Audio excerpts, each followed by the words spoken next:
Hey everyone, welcome to 996 The Howl for the uninitiated. This is an unedited YouTube vlog discussing everything Arizona Coyotes. Learned my lesson, decided to wait till the end of the day, but before Bill Armstrong made any more crazy moves, just off the board moves, again, consecutive trades where the Coyotes give up nothing and they receive an NHL player and a couple draft picks, but this time they get a player who actually plays hockey and has potential to make an impact on the Coyotes right away and has a high ceiling and is not sort of like a long-term injured dump like Andrew Ladd might be.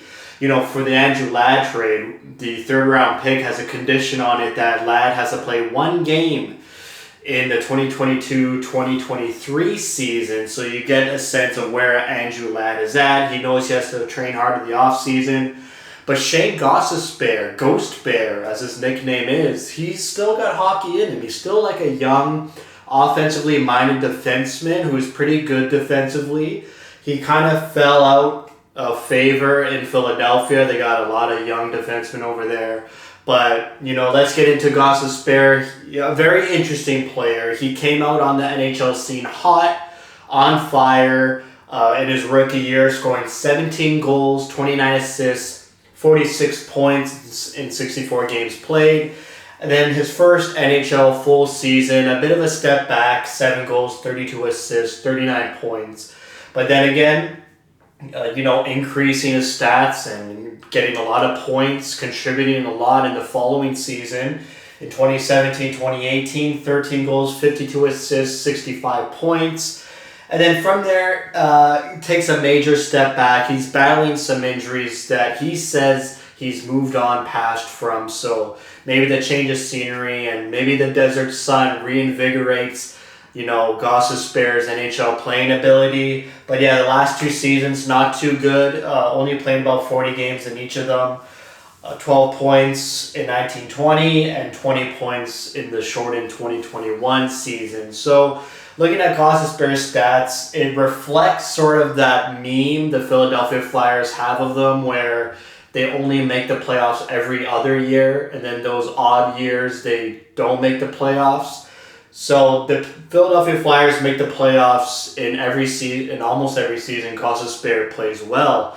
They made the playoffs in this season, then they missed, then they made the playoffs again, then they missed. The only outlier was 1920 where they made the play-in round and the playoffs. But Gostisbehere didn't have a good season that year, but they still made the playoffs. So maybe it is just a culture of Philadelphia, just, his time was done in Philadelphia.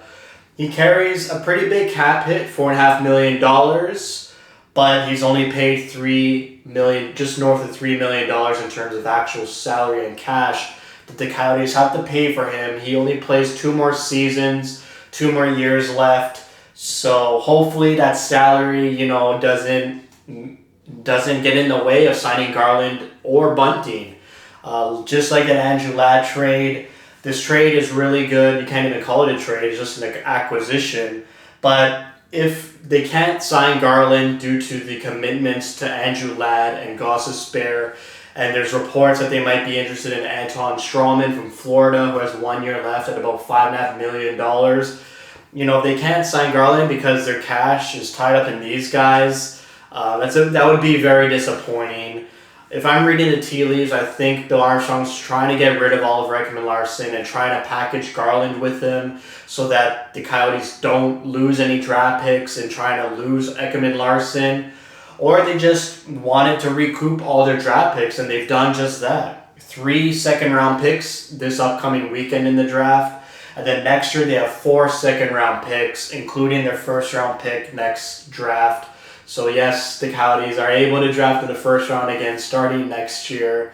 So I would say Bill Armstrong's done an excellent job recouping the lost draft picks, gaining draft capital. They spent the whole season revamping their scouting department and getting some excellent personnel who can draft really well. So that's a lot of draft picks. If the Coyotes are able to keep these draft picks, re-sign Garland and Bunting, I would be so confident in the Coyotes moving forward. But just something in the back of my mind is bugging me that they're kind of going to trade Garland, package him off with Ekman Larsson to make it more digestible for the other team to receive Ekman Larsson.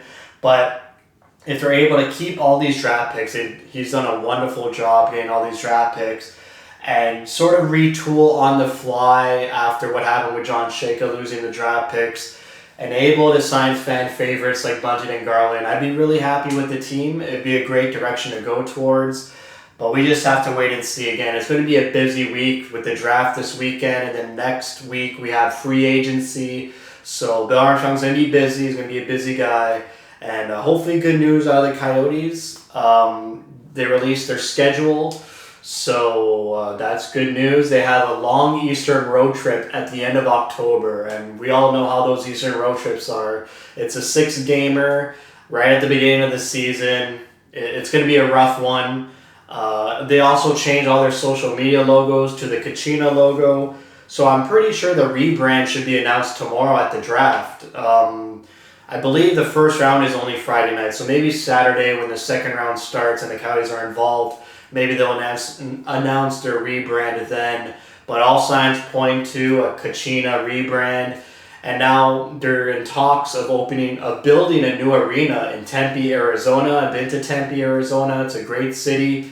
So hopefully that's true, and hopefully the shovels hit the ground there for a brand new arena that the Coyotes have been starving for so long. But other than that, great to get a young, exciting defenseman. Once upon a time, he was exciting. Hopefully he takes that, step back to where his NHL play should be.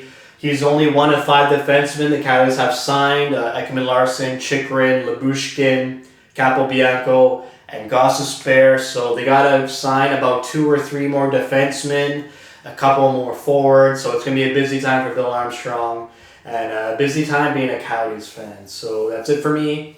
Thank you for watching. If you like what you see, spread the word. And as always, thank you for your support.